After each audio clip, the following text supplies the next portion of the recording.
जय शिवधारा, जय जय शिवधारा।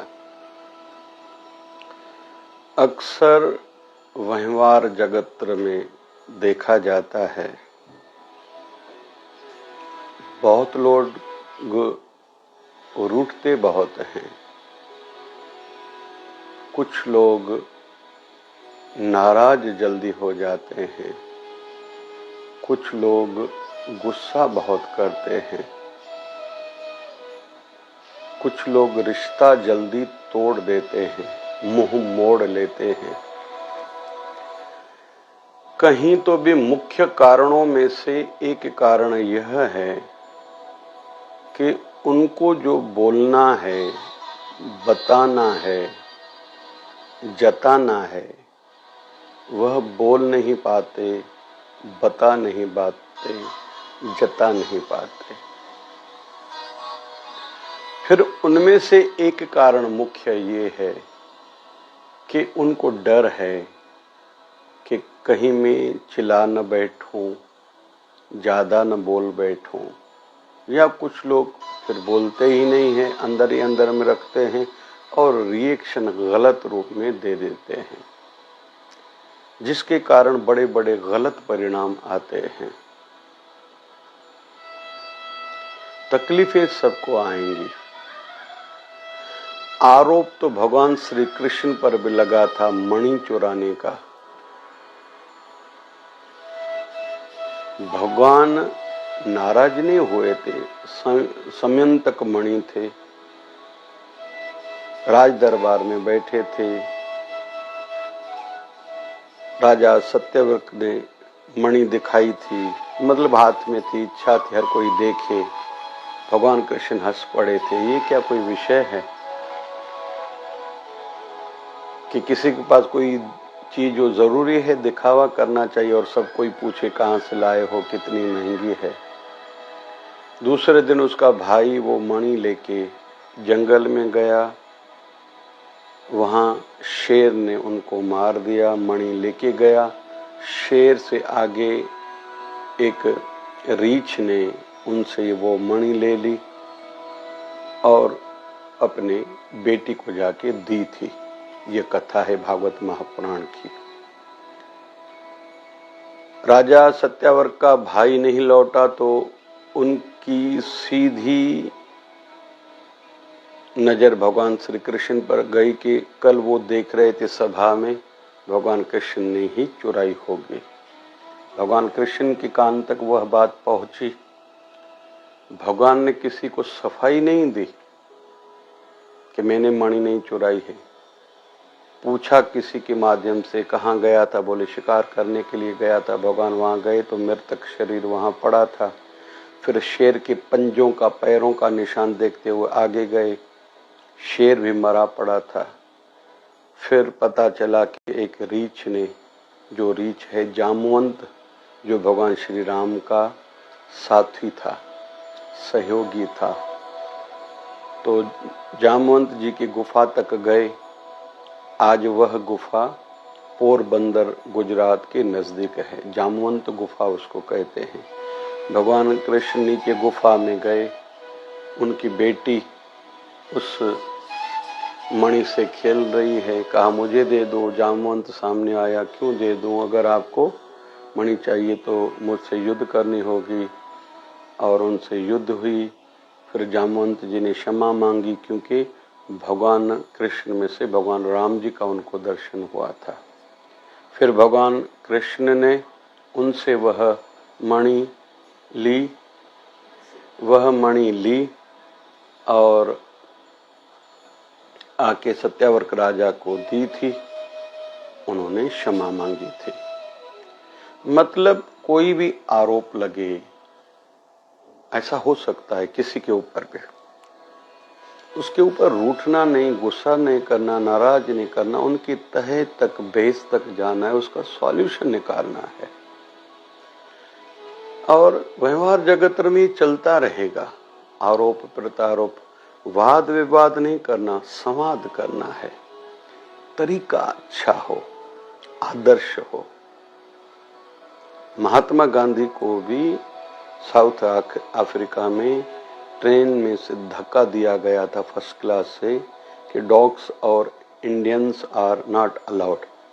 तो उन्होंने कहा था आपने मुझे जैसे ट्रेन से धक्का दिया है, मैं अपने देश से आप लोगों को निकालूंगा। तो महात्मा गांधी जी ने अच्छे शिष्टाचार से अहिंसा को धारण करते हुए संवाद के माध्यम से आंदोलन के माध्यम से भारतीयों को जगाया और अंग्रेजों को एक दिन भारत छोड़ के जाना पड़ा। तरीका अच्छा हो। माई मीरा के जीवन में परिस्थितियां अनुकूल नहीं हैं। परिवार वाले भक्ति करने में बाधा डाल रहे हैं। गोस्वामी जी को वृंदावन में चिट्ठी लिखी कि जिनकी ऐसी परिस्थितियां हो उनको क्या करना चाहिए। तो वहां से संदेश आया था, जो भी व्यक्ति भगवान की भक्ति में बाधा डाले उनको करोड़ों शत्रुओं के समान समझना चाहिए, उनको त्यागने में देरी नहीं करनी चाहिए, भले वो सगा संबंधी क्यों ना हो। माई मीरा ने किसी के साथ झगड़ा नहीं किया, चिल्लाया नहीं, रोई नहीं, किसी को शिकायत नहीं करी, चुप चुप के मेवाड़ छोड़ा था, आके वृंदावन में रही थी। तो यह सबके साथ होता रहेगा। तरीका अच्छा हो, बोलना जरूर चाहिए, अपना पक्ष जरूर रखना चाहिए। इतिहास में सबके ऊपर आरोप लगते आए हैं। गुरु नानक साहब पर भी आरोप था कि कुराई है, लोगों को भटकाते हैं, जबकि वो तो भगवान से सबको जोड़ने वाले थे।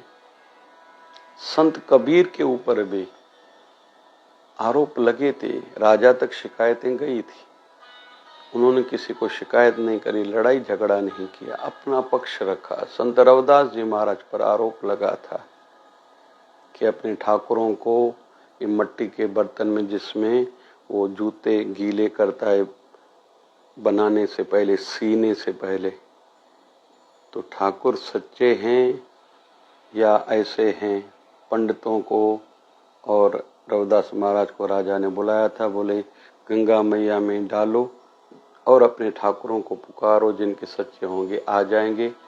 पंडितों के नहीं आए थे। संत रविदास जी के महाराज ठाकुर वृंदा अपना गंगा से निकल के उनकी गोदी में आए थे। तरीका अच्छा हो, चिल्लाने से काम नहीं होगा, और उठने से काम नहीं होगा, गुस्सा करने से काम नहीं होगा, रिश्ता तोड़ने से काम नहीं होगा। इसलिए सत्संग कथा के माध्यम से अपनी सोच का स्तर बढ़ाना चाहिए।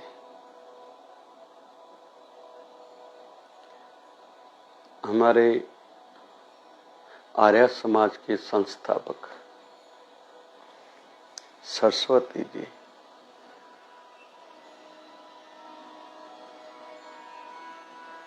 उनको जहर दी गई थी। जिसने जहर दी थी उनको उनके लिए प्रार्थना की थी, परमात्मा इनको क्षमा करना, क्योंकि इनको नहीं पता ये क्या कर रहा है। महर्षि दयानंद सरस्वती जी, ऐसा सबके साथ होता आया है। आगे भी व्यवहार जगत में तो ये चलता ही है। किसी को हमसे ईर्ष्या होगी, कोई किसी न किसी स्वार्थ के कारण हमें शत्रु समझेगा, हमें बाधा समझेगा। तरीका अच्छा हो। हमारे पूज्य शिवधार आश्रम की मुख्य सेवाओं में से एक सेवा है, निःशुल्क हम लोग आयुर्वेदिक दवाइयां चलाते थे। विस्तार होता गया, पहले पुड़ियां बांधते थे, अभी दवाइयां कंपनी से, गवर्नमेंट से सर्टिफिकेट लेके बनाते हैं। फिर खर्चा लगता है, नॉमिनल अभी शुल्क लेके देते हैं। सेवा चल रही है, तरीका बदला, स्टैंडर्ड का थोड़ा ध्यान रखा। यह हमारी रामवटी गोली है। ठंडी के दिनों भी बारिश है, ठंडी के दिन है, सर्दी हो, खांसी हो, कफ हो, घुटने का दर्द हो, थायराइड हो, शुगर हो, अच्छी गोली। फिर लकवे और हार्ट अटैक से बचाती है, खून पतला भी करती है। तरीका बदला, सेवा नहीं छोड़ी।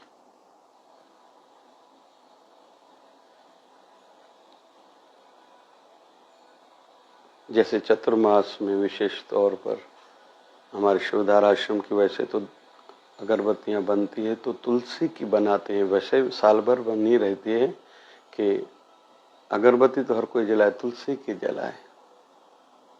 तो ये प्रयास किया जाता है। हमारे यहाँ पेट की बहुत बढ़िया दवाइयाँ बनती हैं। एक शीतल जल है, जिनको डकार आती है, बार बार एसिडिटी रहती है, भूख नहीं लगती है। फिर दूसरी एक पिपरमेंट भी बनाई है, लेकिन उसमें कई प्रकार की दवाइयाँ डलवाई हैं हमने। तो तरीका बदलना चाहिए, तकलीफ आने पर काम या पथ नहीं छोड़ना है।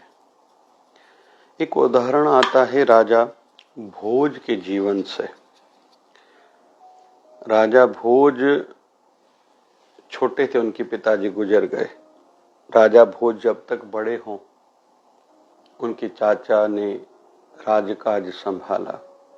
राजा भोज बड़े होने लगे, अस्त्र शस्त्र चलाने सीखे, कवि स्वभाव के थे, कोमल स्वभाव के थे, साधु स्वभाव के थे और संन्यास भी लेना चाहते थे। आयु बढ़ रही है, सबको भाते हैं मन को। इनके चाचा को लगने लगा कि कहीं ये बड़ा हो जाएगा, कहीं इसको राज देने के, राजा बनाने के पीछे मुझे न उतारा जाए, यह न कोई वातावरण बने। एक सैनिक को कहा, इसके साथ शिकार पर जाओ, इसको खत्म कर दो, किसी को पता भी न चले और मैं राजा सदा के लिए बना रहूं। क्योंकि स्वार्थ इंसान को पता नहीं क्या से क्या कराता है। बाद में इंसान पछताता है, रोता है, दुख देखता है, और दुख किस रूप में बन के आएगा सामने, पछतावा होता है, अंत खराब होता है, परलोक बिगड़ता है, नरकों में जाता है। बस वो थोड़ा स्वार्थ को समझना है, कहीं मैं स्वार्थी तो नहीं हूं। ये व्यवहार जगत में बहुत देखा जाता है। तो उनके चाचा ने भेजा, जो सैनिक बाहर उनको जंगल में लेके गया, थोड़ा शिकार किया। अभी वो सैनिक राजा भोज को कहता है, आप आशीर्वाद करो, मैं प्रार्थना में प्रभु से करता हूं, मैं जो काम करने जा रहा हूं प्रभु उस गलत काम के लिए मुझे क्षमा करें। राजा भोज ने कहा, तुम चिंतित क्यों दिखाई दे रहे हो? वो सैनिक कहता है, राजा भोज को कह रहा है, हे राजकुमार, मैं क्षमा चाहते हो एक बात कह रहा हूं, मुझे कहा गया है मैं आपको मार दूं, और आपके चाचा की ओर से कहा गया आपको मार के ये तलवार रक्तपत हो, वो तलवार जाके उनको दिखानी है। क्योंकि उनको डर है आप बड़े होंगे, वो आप राजा बनेंगे, वो राजपद से उतरेंगे। राजा भोजन का इसमें कौन सी बात है? घोड़े से उतरे, गर्दन नीचे करके सामने बैठे, बोले प्रहार करो, तलवार चलाओ। पैरों पर गिर गया, नहीं हो सकता। बोले क्यों? बोले मेरे हाथ में ये जो तलवार है ना, आपके पिता ने ही सिखाई भी थी, दी भी थी। उस तलवार से आपके ऊपर मैं प्रहार कैसे कर सकता हूं? आपके पिताजी के मुझ पर बहुत एहसान रहे हैं, मैं आपका नौकर हूं, दरबान हूं आपका, नहीं कर सकता। तो राजा भोज कहता है, फिर बोले एक रास्ता और है। हमने जो शिकार किया है वो रक्त, इसको तलवार को लगा के राजा को कहूंगा मैंने आपको मार दिया, आगे जाइए, मेरा रिश्तेदारों का एक घर है, वहां जाके रहिए, उसके बाद आप आगे अपने देश की सीमाओं से बाहर निकल जाइए, आप कम से कम बच जाएंगे, मुझे अच्छा लगेगा। अच्छे लोग सदैव अच्छे ही रहते हैं और किसी के एहसानों को कभी भुलाना नहीं चाहिए। काम करना है, तरीका अच्छा होना चाहिए। राजा भोज ने कहा, चलो ऐसा करते हैं, लेकिन ये जो शिकार किया है रक्त है, वो मुझे दे दो। थोड़ा भोजपत्र पर मैं कुछ तुम्हें लिख के देता हूं, मेरे चाचा को जाके देना। एक श्लोक लिखा।